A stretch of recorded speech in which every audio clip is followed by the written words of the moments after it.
Então a gente dividiu a nossa explicação dessa capacitação aqui do estoque em 3 níveis, né? Primeiro, que a gente controle aqueles produtos que não têm ficha técnica e que tem controle de estoque, ou seja, são produtos que eu tenho, compro e revendo, né? Tipo a Coca que a gente fez, os exemplos. Então você conseguiu controlar a sua Coca, suas bebidas, muito bem. Você foi para o segundo nível, que era controlar aqueles materiais que são efetivamente de limpeza ou de manutenção aí do seu estabelecimento. Então você conseguiu controlar esses itens também.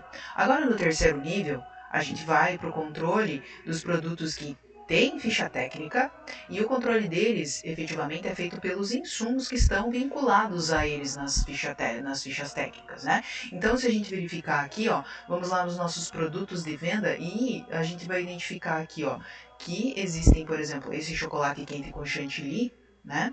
Ele é um produto que tem ficha técnica, né? E que a gente vai controlar o estoque dele a partir do que? A gente vai controlar o estoque dele a partir dos nossos insumos, né? Aqueles insumos que tem ficha técnica. Então pode ver que o ideal aqui é que os produtos que a gente tem ficha técnica não estão marcados que controlam estoque.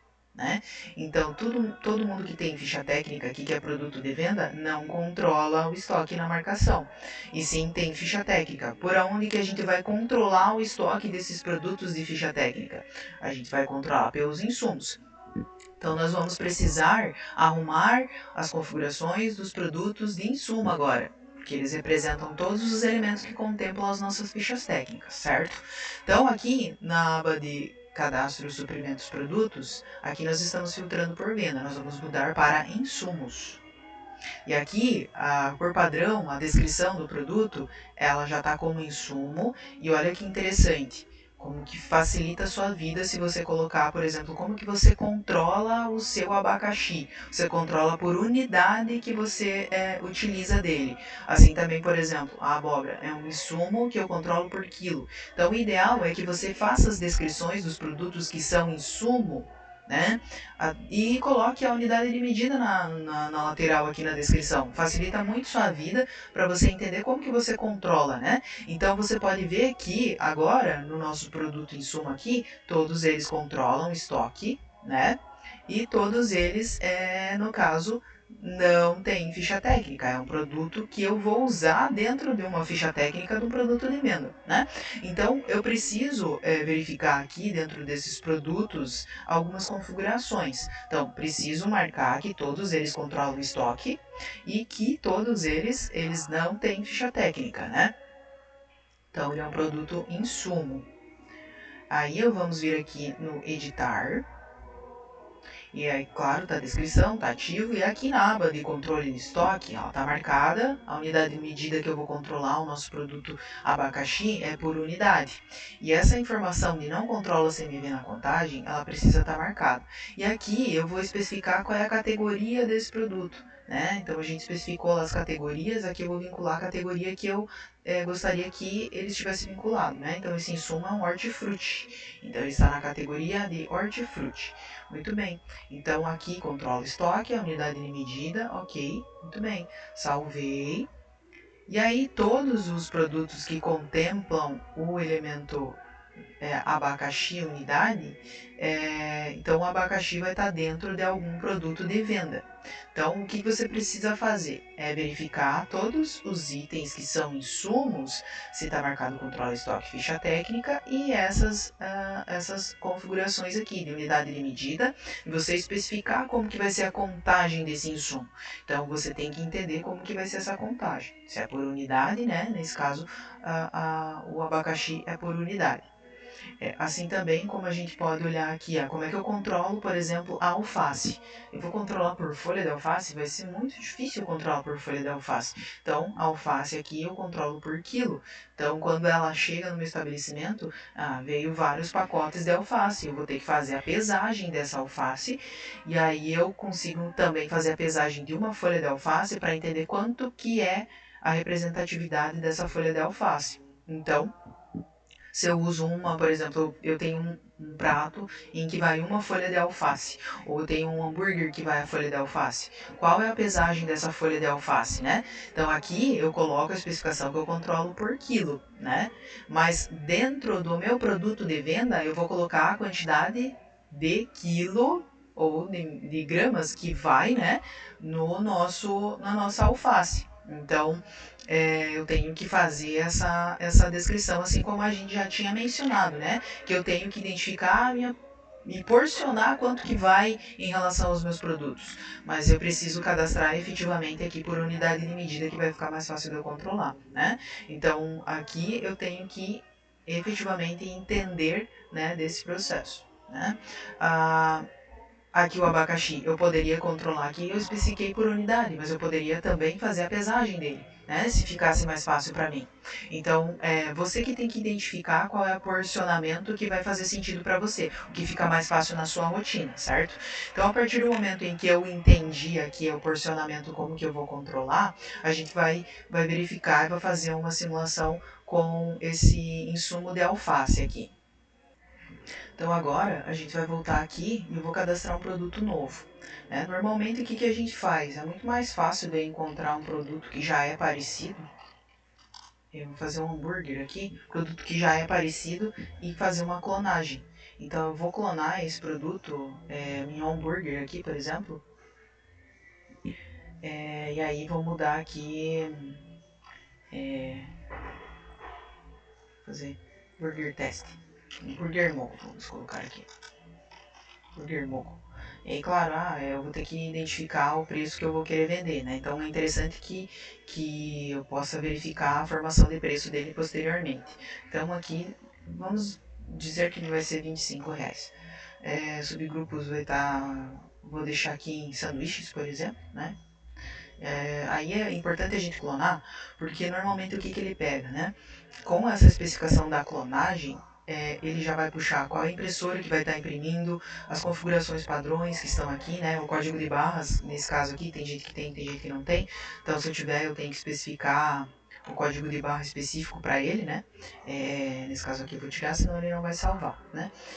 E aí, é importante que ele tenha esses subgrupos e todos esses elementos, porque ele vai estar imprimindo exatamente nos lugares que o outro produto anterior imprimiu, ou seja, vai estar tudo certo. Eu não preciso ficar lembrando, se eu vou querer imprimir em qual impressora, né? Então ele já puxa certo aqui. E fiscalmente ele já puxa os dados do produto.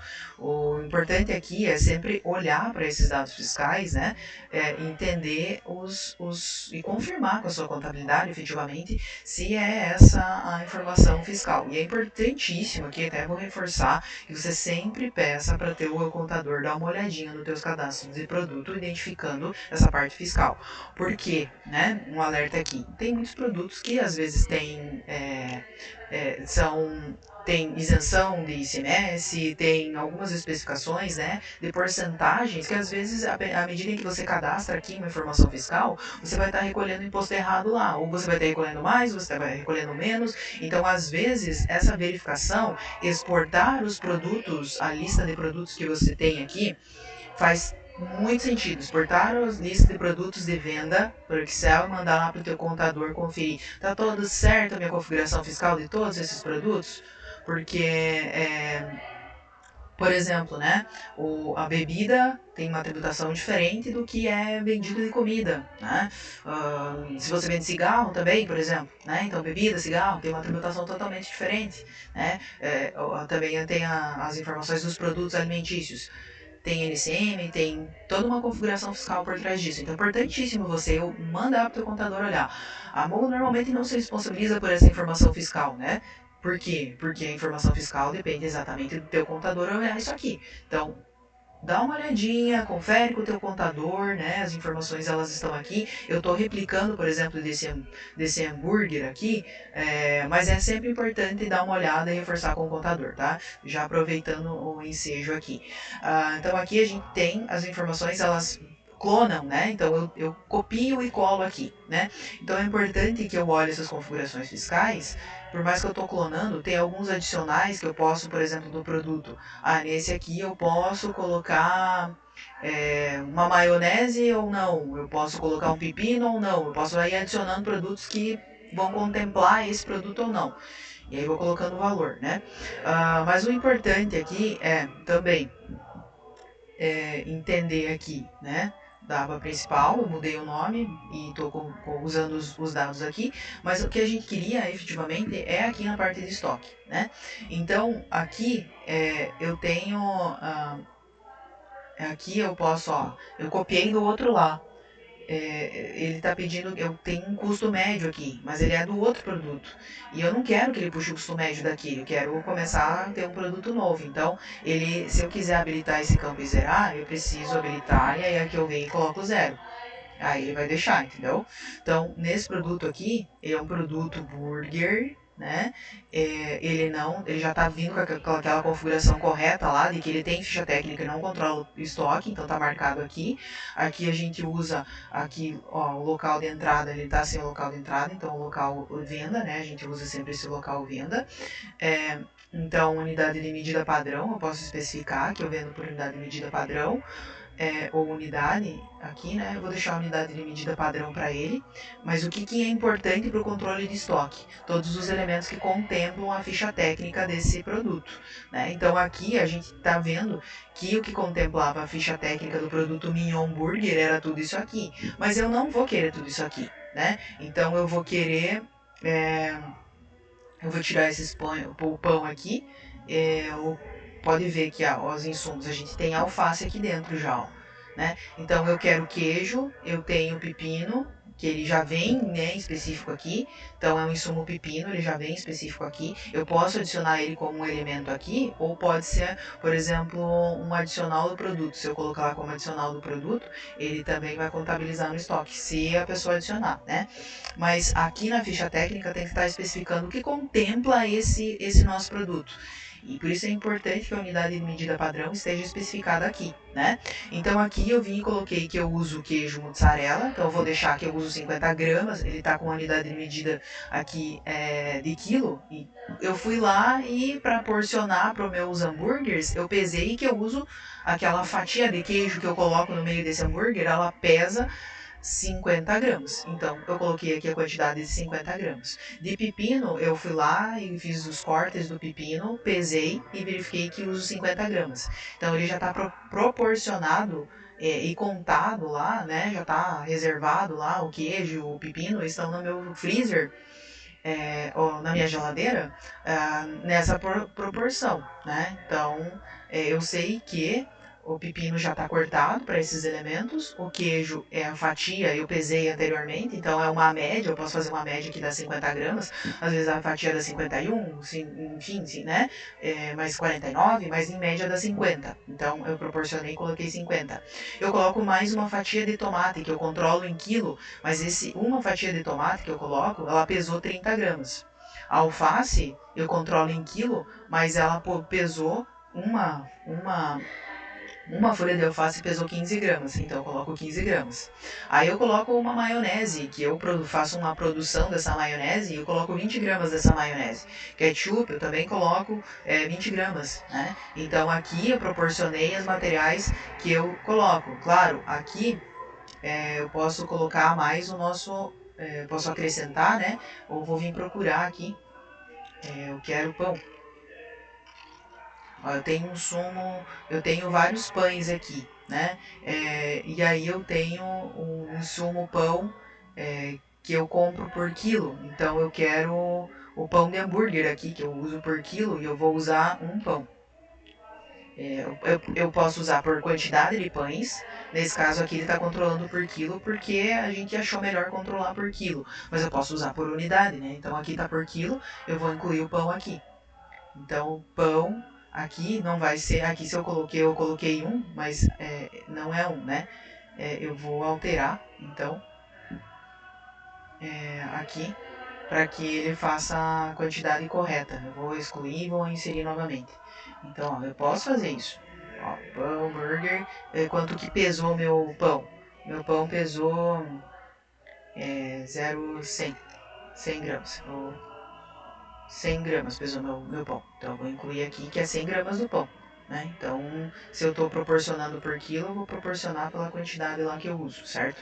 Então, as unidades aqui em relação à ficha técnica vão ser controladas dessa forma. Então, é importante que eu habilite os campos lá e controle, ajuste os insumos lá e vá adicionando nas fichas técnicas as quantidades que eu uso desse produto. Mas que ele esteja controlado em quilo, eu verifico a quantidade aqui dentro da ficha técnica que ele vai usando, né?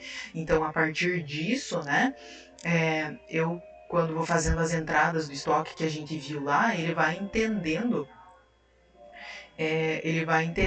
que eu tenho um custo de matéria-prima calculado. Se eu não dei entrada de notas desses elementos, desses insumos aqui, eu não tenho um valor em específico ainda que me diga quanto que custa cada um deles, né? Então, à medida que eu vou dando entrada do estoque, ou manual, ou XML, como a gente já fez anteriormente, ele vai mudando meu custo de matéria-prima calculado aqui, né? Então, aqui ele vai mudando o nosso custo aqui e aí eu vou tendo entendimento, né?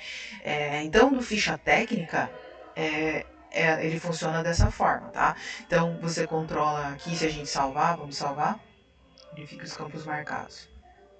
Ele quer um grupo pai aqui. Então, inserir um código que ele me solicitou, né? Então, salvou. Então, a gente pode verificar aqui para todos os nossos produtos que tem ficha técnica, a atividade é olhar um por um dos produtos que então você faz a venda e que tem elementos que contemplam ficha técnica, que você manipula aí para vender. Então, um hambúrguer, uma pizza, todos esses elementos possuem ficha técnica, né? Então, todos esses que contemplam ficha técnica, você precisa ir olhando um por um e alimentando a ficha técnica e colocando as quantidades proporcionadas que você usa em relação aos produtos, né? Dessa forma, com as configurações corretas, ele vai fazer as mesmas contabilizações que vimos anteriormente. Então, por exemplo, né, ali na movimentação do estoque, todos os relatórios que a gente viu anteriormente vão funcionar da mesma forma aqui. O elemento que você vai estar utilizando aqui é diferente porque você precisa porcionar por quantidade que você usa dentro de cada um dos teus produtos. Essa é a diferença, certo? Então, como é um processo um pouco mais robusto, onde você tem que olhar todos os teus insumos que contemplam dentro de cada um dos seus sanduíches aqui, por exemplo, né? Você precisa efetivamente ir cadastrando todas as fichas técnicas e proporcionando todas as suas porções, as unidades e medidas que vão fazer sentido ou não para você. Então, esse é um processo um pouco mais lento. Você precisa entender das suas receitas e colocar aqui dentro do sistema. À medida que você vai ter essas porções específicas, você vai conseguir controlar o estoque também dos teus produtos que tem venda e que tem ficha técnica, né? Então, agora é o momento de que você faça todas essas ações dentro de todos os elementos e todos os produtos que você tem ficha técnica.